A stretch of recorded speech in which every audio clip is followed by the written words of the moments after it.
Hello everyone, welcome back to my YouTube channel Success Mantra. Railway recruitment board का notification निकला है, आज से फॉर्म भी अप्लाई होना स्टार्ट हो गए। ये सब आपको पता ही है। अब चलिए इसका सिलेबस देख लेते हैं। Primary teacher, primary railway teacher में आपको करने के लिए क्या क्या पढ़ना है, चलिए स्टार्ट करते हैं। तो पहला है अंडरस्टैंडिंग द लर्नर। यूनिट 1 दे रखा है और यहाँ से 18 से 20 क्वेश्चन आपके देखने को मिलेंगे।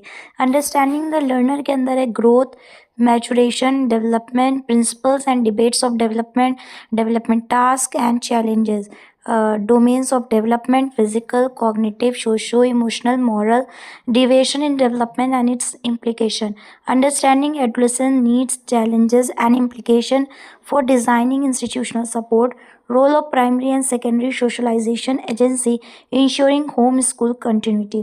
फिर अंडरस्टैंडिंग टीचिंग लर्निंग, ये यूनिट 2 है आपकी।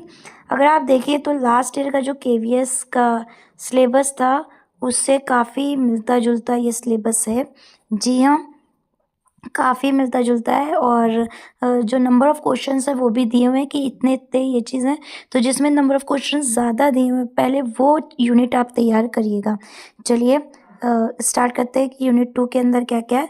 Understanding teaching learning, theoretical perspectives on learning behaviourism, cognitive constructivism with special reference to their implications for the role of the teacher, the role of the learner, nature of teacher-student relationship, choice of teaching method, classroom environment, understanding of discipline, power, factors affecting learning and their implication, designing classroom instructions, planning student activities, creating learning spaces in school, planning and organization of teaching learning, concept of syllabus, curriculum, overt and hidden curriculum, foundational literacy and numeracy, ECCE early childhood care education बहुत important है, यहाँ से बहुत question मिलेंगे बने। Competency based education, experiential learning, इस unit की ये 2 हार्ड रहेंगे, यहाँ से बहुत से क्वेश्चन आपको देखने को मिलेंगे। Instructional plan, year plan, unit plan, lesson plan, instructional material resources, information and communication technology for teaching learning,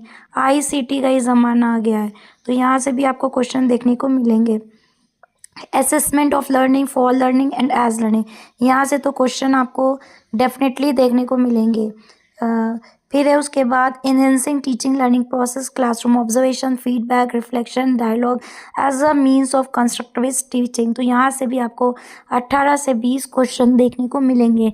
मतलब ये जो यूनिट 1 है, यूनिट 2 है, ये बहुत इंपॉर्टेंट होगी आपके लिए। फिर है creating a conducive learning environment, ये है यूनिट 3।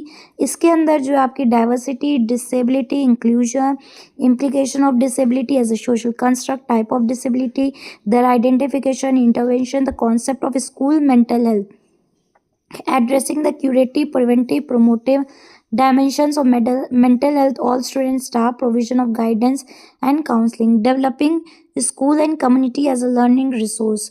तो यहाँ से आपको 4 to 6 क्वेश्चंस देखने को मिलेंगे। फिर है आपका unit 4 school leadership and school organisation and leadership. इसके अंदर देखें तो है leader as a reflective part, practitioner, team builder, initiator, coach, mentor, perspective on school leadership, instructional, distributed and transformative, vision building, goal setting, creating a school development plan, using school process and forum for strengthening teaching learning, annual calendar, timetabling, parent teacher forum, school assembly, teacher development forum, using achievement data for improving teaching learning, school self assessment improvement, creating partnership with community, industry and other neighboring schools and higher education institute, forming learning communities। और फिर जो last unit है जहाँ से 2 से 3 question देखने को मिलेंगे वो है perspectives in education, role of school in achieving aims of education, NEP 2020। यहाँ से आपको डेफिनेटली 2-3 क्वेश्चन देखने को मिलेंगे। 2-3 है तो मतलब यहाँ से ही क्वेश्चन बनेंगे आपके। Foundation of learning, FLN, curriculum, pedagogy, holistic integrated learning बहुत इंपॉर्टेंट है आपकी।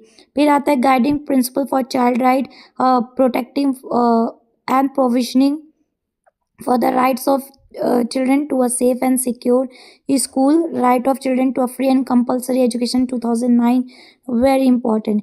Historically studying the national policies in education with special reference to school education, school curriculum principle. तो यहाँ से आपके 2 से 3 क्वेश्चन, मतलब टोटल आपको जो है 50 क्वेश्चन देखने को मिलेंगे।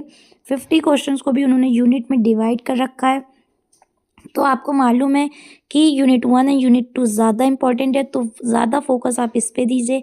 अगर आपने एनईपी नहीं पढ़ा है तो उसको डिटेल में पढ़ना स्टार्ट कर दीजिए और पढ़िए। All the best. और जब आप पढ़ेंगे अच्छे से तो आपका डेफिनेटली निकलेगा। तो लग जाइए, अभी से फॉर्म भर दीजिए और फॉर्म भरने के बाद लग जाइए ताकि आपका ये जो है मौका हाथ से ना छूटे। तो चलिए मिलते हैं नेक्स्ट वीडियो में। अगर आपने चैनल सक्सेस मंत्रा को सब्सक्राइब नहीं किया है तो जल्दी से सब्सक्राइब कर लीजिए और अगर वीडियो पसंद आ रही है तो वीडियो को लाइक करिए, शेयर करिए। Thank you for watching. मिलते हैं नेक्स्ट वीडियो में।